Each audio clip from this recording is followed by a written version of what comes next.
Hey everyone, Destruction here, coming to you once again from Studio HQ of the bands SONIQ ARMADA and Broken Trinity. Thank you so much for joining us, as today we'll be talking about a big arena concert in Atlanta that I recently attended. I'm speaking, of course, about the big Metallica show that just happened a couple weeks ago. As we are now in mid-June of 2025, almost officially summertime. Before we get into it, be sure to hit the subscribe button and follow this channel for our music and future content like this. And please make sure to check out all of our music that's already on this channel, as we have quite a few songs and videos posted. And if you'd like to collect some of our swag to help support our band and our channel, we've got t-shirts, we've got lady tank tops, we've got patches, and we have hats. So drop us a line at soniqarmada@gmail.com. That's one word, Sonic Armada, SONIQ, armada@gmail.com. And you can also find us on the usual social media outlets and find our songs on most digital platforms. So without further ado, let's take it away.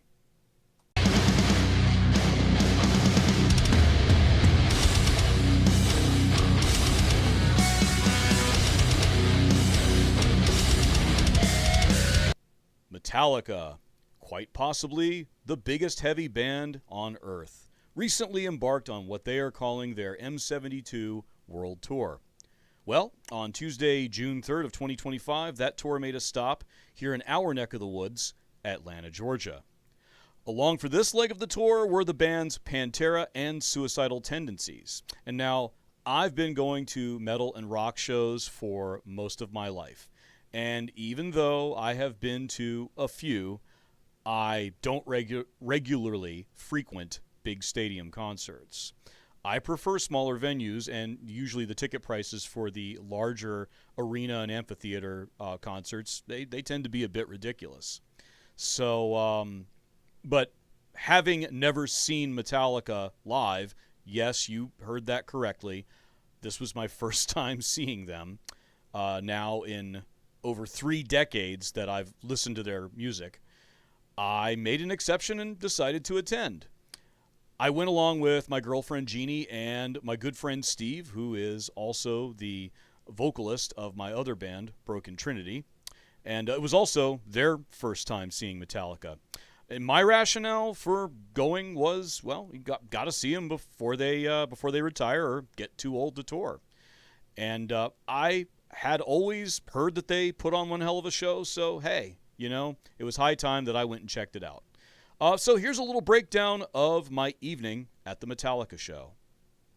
So our evening's adventure started much like that of many Atlanta suburbanites, going into the city to watch live concerts or sporting events with a ride on Atlanta's public transit system, MARTA.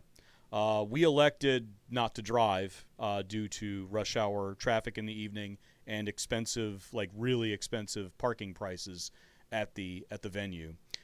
So we decided to instead take the train from the North Springs MARTA station, which is in Sandy Springs, just north of Atlanta, all the way down to the 5 Point station and over to Georgia World Congress Center, which is where Mercedes Benz Stadium is. And as you can see here in this little video clip, this is on the train, and you gotta love all the graffiti there on the wall next to the tracks.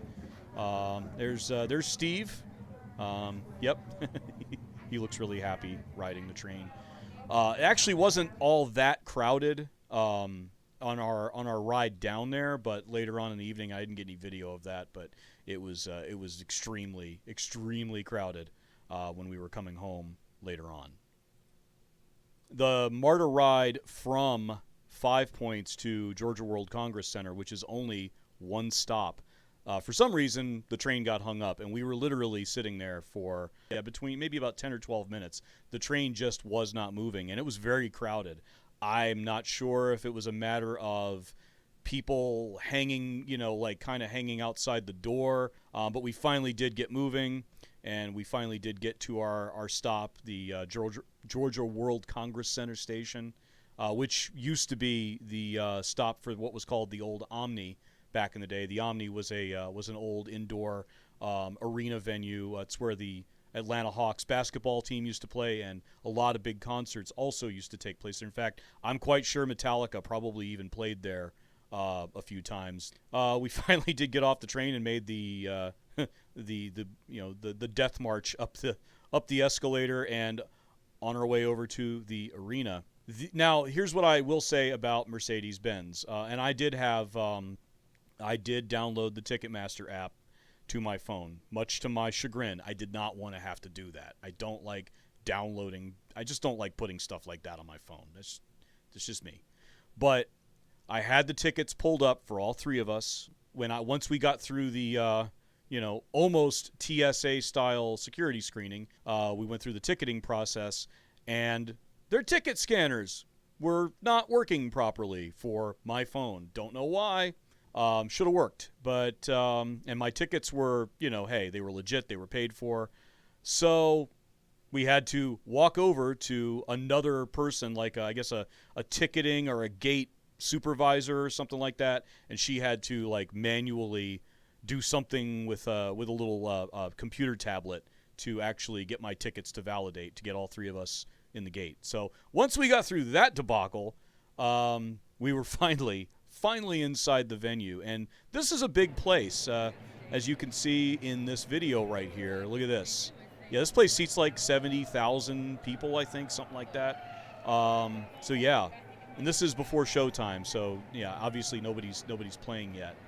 I will say that despite the hold up, the delay with the train, and the slight delay getting into the gate, we were still in there before showtime, so we were definitely quite happy about that.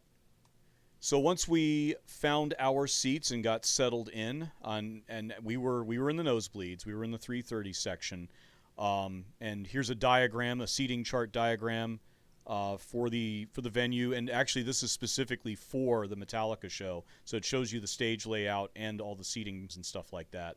And that little square right there denotes where we were. We were way up there, but we were there just in time to catch all of Suicidal Tendencies set, and it was really good to see them. The sound for them, however, not the greatest. I mean, I could tell. I mean, I could pretty much tell what I was hearing, but there were some definite issues with their sound. To be honest with you, I'm not sure. I would assume, I would guess that each of the bands had their own front of house sound person and maybe their own monitor person, sound engineers and whatnot. I don't know that for a fact, but that's something I would guess. Needless to say, though, yeah, I mean, Suicidal, they were fun to see, but their sound could have been a whole lot better.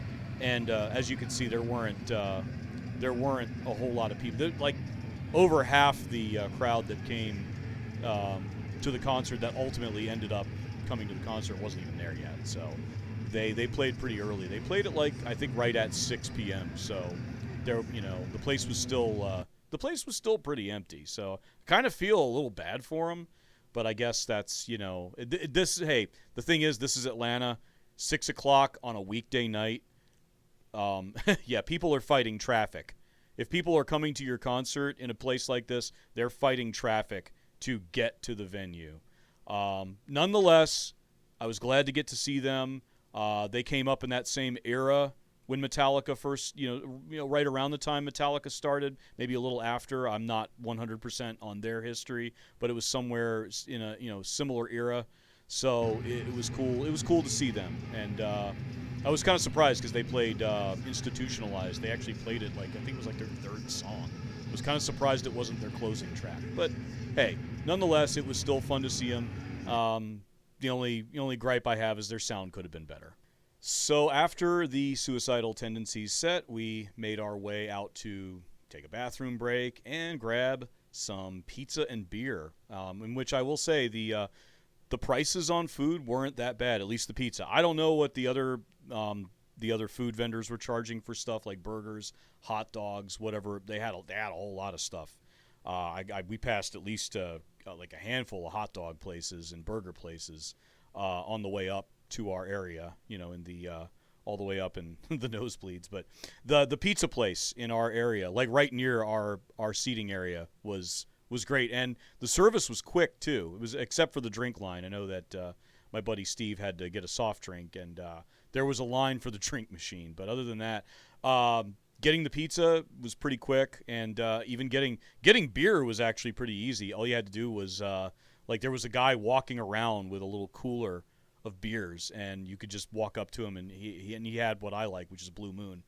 And anyway, so once we got all that out of the way, we made our way back to our seats, and just in time for Pantera's set, and or at least I should say the current version of Pantera, which I'm not gonna lie, I was a little skeptical about it, but the current version of Pantera, which has both Zakk Wylde and Charlie Benante filling in as live members.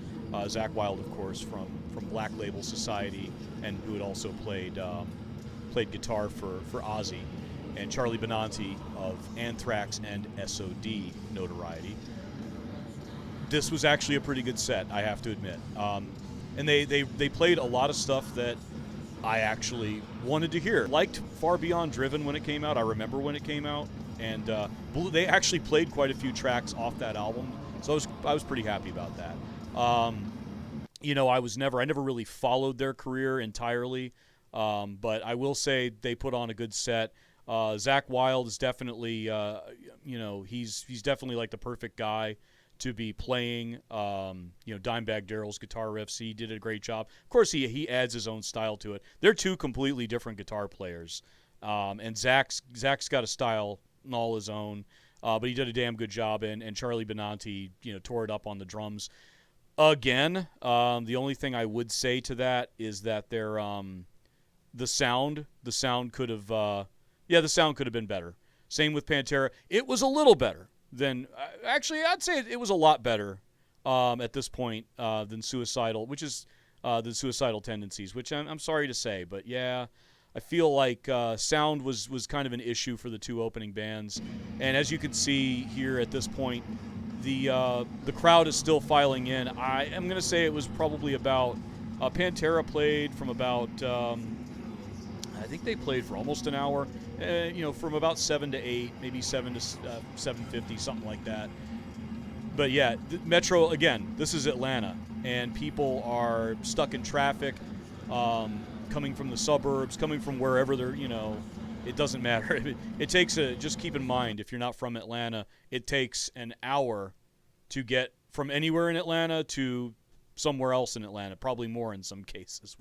We have jokes about that. Our traffic is really bad. But so people were still filing in at this point, and I feel like obviously a majority of the people were there to see the headliner, to see Metallica. So, on to the main event. After being treated to a photo collage set to the music of AC/DC's It's a Long Way to the Top, Metallica's intro, Ecstasy of Gold, kicked in, and people were chanting along with it on their feet. They were pumped. Just getting the crowd psyched up as the band started to take the stage. And this is actually a scene from the movie The Good, the Bad, and the Ugly with Clint Eastwood. And it was an old spaghetti western. And in fact, actually the guy running through the field in this scene that you see at all the Metallica concerts every time, it's always their stage intro. It always has been, as far as I know. But that guy running through the field, that actor was actually an actor named Eli Wallach. And interesting little factoid, he was in the third Godfather movie. So after the Ecstasy of Gold intro was done, man, these guys came out on stage swinging with Creeping Death. So, and man, I'll tell you what, the energy level just elevated greatly. And actually, by the sound, okay, yeah, at this point, the sound was a hell of a lot better than it had been, and I mean that's not terribly surprising after all these guys are the headliner of the tour. So yeah, no, this was great to see this played live was just amazing, and I mean, people were singing along to it. Wow, yeah, this was a highlight. I know it was the first song, but already you're sold on it. I zoomed in a little bit on this one. They actually played a handful of their pre-1990 selections, so I know a lot of the longtime fans, including myself, were quite happy about that. The set was a mixed bag, but it was nice to hear. It was nice to hear some of the pre-1990 stuff. So with the stage being kind of like this giant ring, almost like this a big donut, they actually had multiple drum kits for Lars that would come up on like these retractable platforms. And what they would do was they would move around the stage throughout their set. They'd come up in different places, so different parts of the audience could get a better view, of them performing, which I thought was really cool that they did that. But yeah, I think Lars had it was at least 3, maybe 4 different drum kits. They were all the same color, but they were coming up on different retractable platforms throughout the stage. So these guys were kind of all over the place, and you could tell. I mean, they were definitely making use of wireless in-ear monitors, which you kind of have to on a stage like that, because there's no way you could do this. You could pull something like this off without being able to monitor all the other the instrument mix without in-ears. So with their set being a mixed bag, and it was a long set. They threw in some of their post 1990 and more recent material, including, of course, Nothing Else Matters, which, as you see, everybody lit up their phones for this one and sang along. Because I think everybody knows this song. I mean, it's played on the radio. It's played on rock radio. Not even stations that don't even play heavy metal. Stations that just play like classic rock play this song. So naturally, of course, they're going to throw in their radio hits. And their more recent stuff. I was very glad to hear them play one, and I figured they would. This song came out when I was just barely in middle school. I think I was like in the 6th grade, and maybe not even. And I remember seeing the video because I watched MTV back then because they actually played music videos back then. I remember when this came out, and I wasn't I was a little kid, so I wasn't, I hadn't really cut my teeth on metal music at that point, but I liked this song from the first time I heard it. So again, I was like a little kid when that came out. It was so cool to see that played live because that kind of it took me back. And of course, what Metallica show would be complete without Seek and Destroy? Yeah, man, yeah, the energy definitely jumped up a notch for this. What I really liked, not just about this song, but the set in general, the concert in general, were the use of these giant monitors, these giant video monitors on the PA towers that they had set up. That's actually a really cool setup. Again, the sound for Metallica, as I said before, the sound for Metallica was pretty good. I mean, there were aspects where I would have liked to have heard. I felt like in some cases maybe the rhythm guitars, could have been a little more pronounced in the mix. But I'm not a professional sound engineer, and I know front of house sound engineering and monitor engineering for a sound guy. I know that can be a very challenging job, especially in a venue like this where you got sound bouncing off concrete and steel. Not 100% ideal for live sound, but you know what? I mean, they still made it work. Also, during Seek and Destroy, they busted out like these giant beach balls for the audience to pass around and bounce around. So I wasn't expecting that, but hey, that's a cool touch. That's a nice touch. So you could tell everyone down. Would have been cool to be down there on the floor. I tell you, it looks like it was a lot of fun, a lot of energy down there on the floor. But hey, I'm not complaining.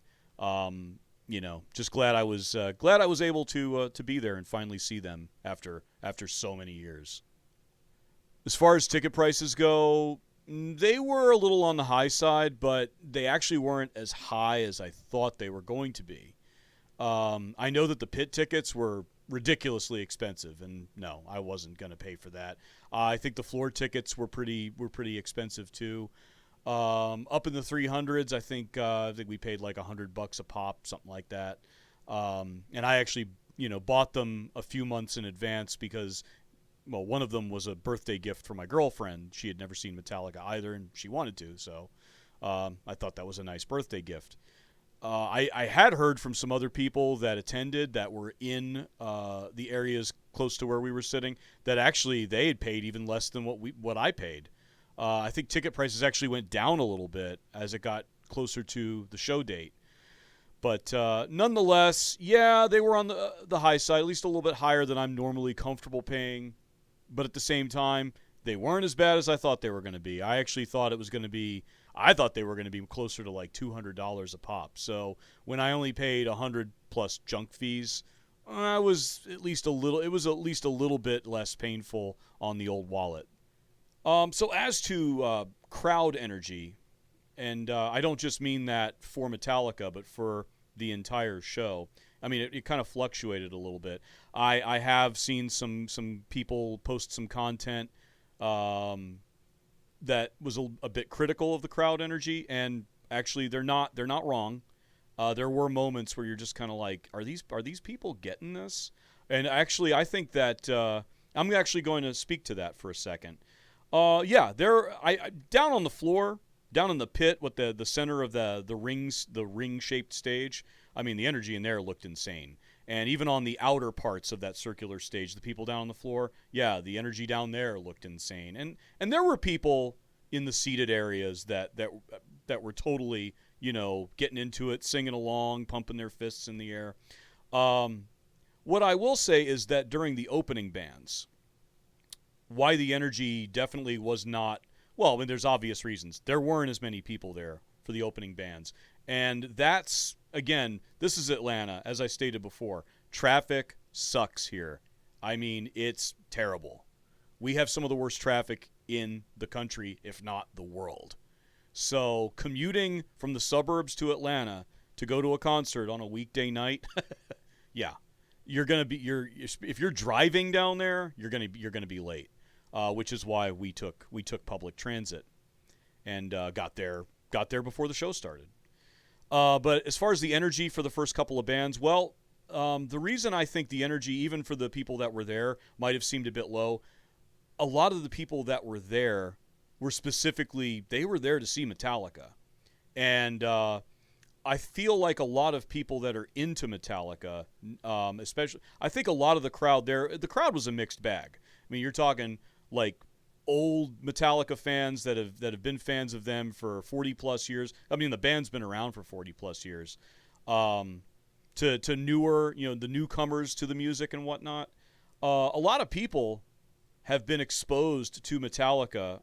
I mean, let's face facts. Have been exposed to post 1990 era Metallica via stuff that's been played on the radio over the years, and that's.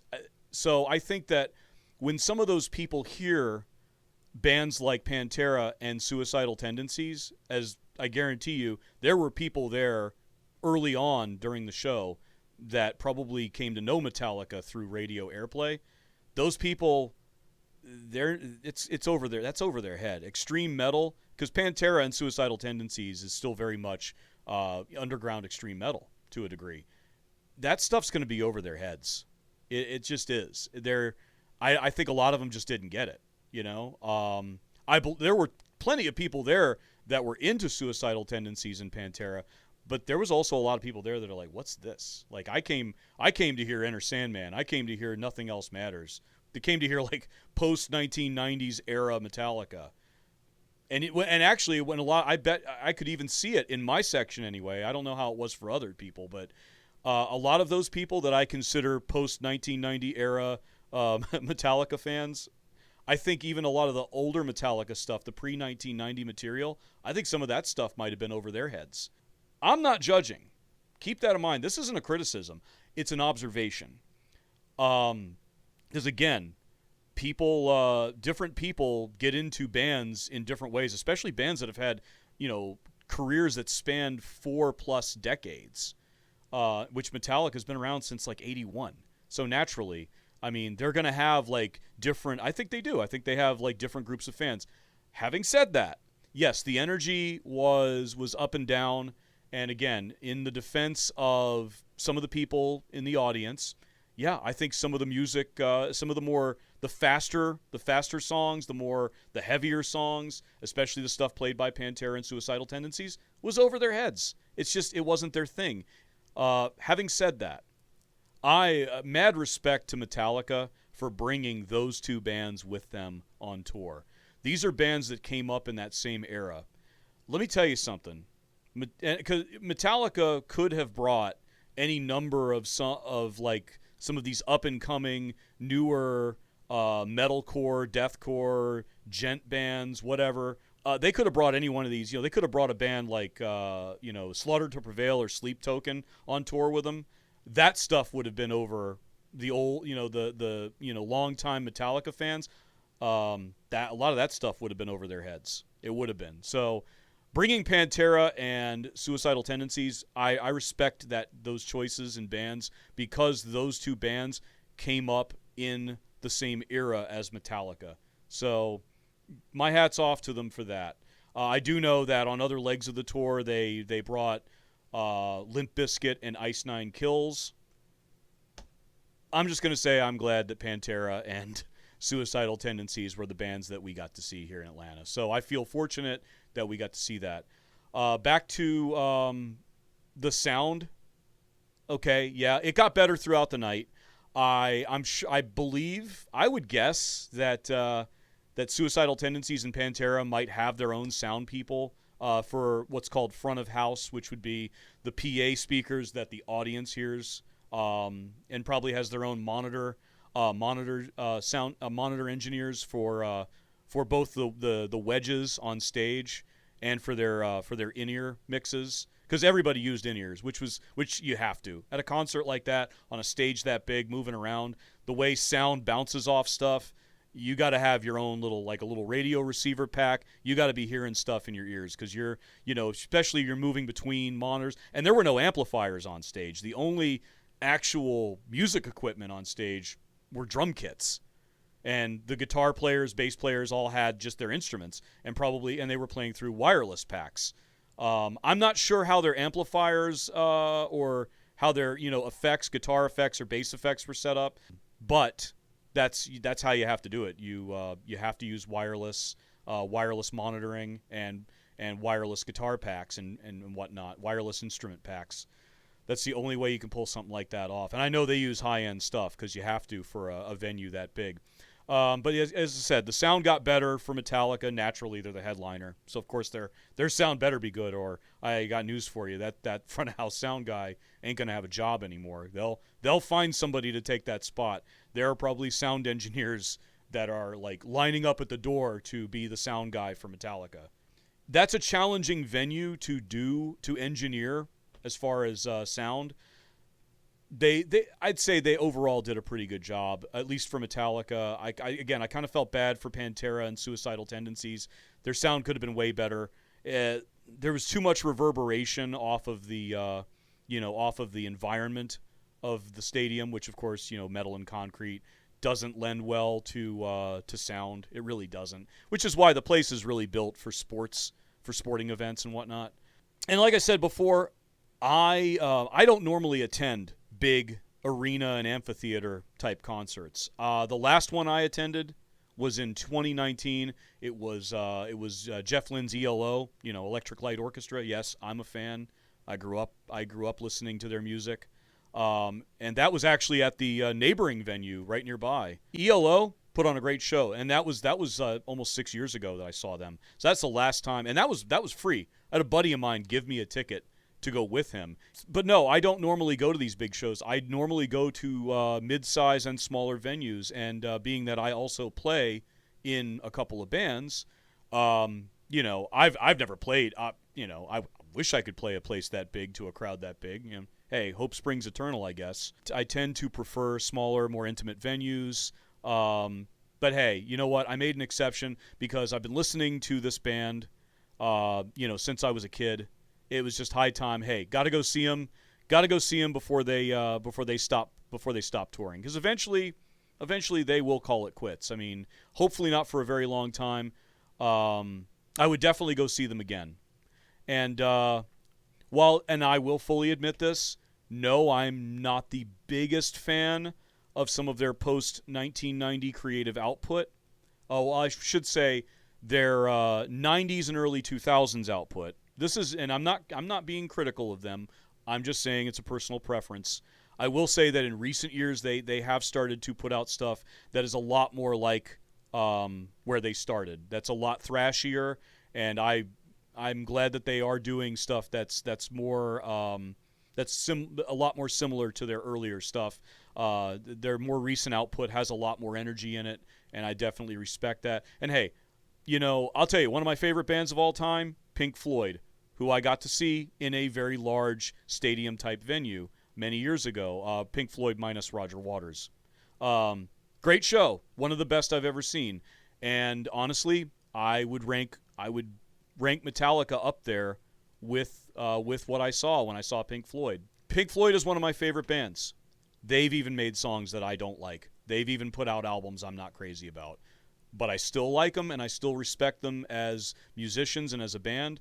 And you know what? Hey, sometimes your favorite artists are going to put out stuff that you're not crazy about. That's okay. It's okay for artists to experiment, to venture out, musically, and try different things. And Metallica did that. But you know what? There's a reason these guys are as big as they are. Basically rock stars. So they've earned it. They put in the hours, they put in the time, and they have the talent and ability. And for being the age that they are, I think they're all like they're like in their early 60s, late 50s, early 60s now. These guys can still play, man. These guys played. You wouldn't know it. These guys put on a hell of a show. My hat's off to them. Hope they come back to Atlanta again. I definitely would go to see them again. And keep in mind, I am not the biggest supporter of the corporate music industry, but that doesn't change how I feel about certain artists, especially, and that includes Metallica. So overall, the Atlanta show, I had a great time. I would say the pros outweigh the cons. Well, that about does it for this episode. We got some new episodes in the works, so by all means, make sure you stop by and check those out after we post them. I want to thank all of you for watching and ask that you like this video, hit that subscribe button, and check out all of our other content on this channel. My name is Destruct Sean. Take care of yourselves, and as always, stay metal.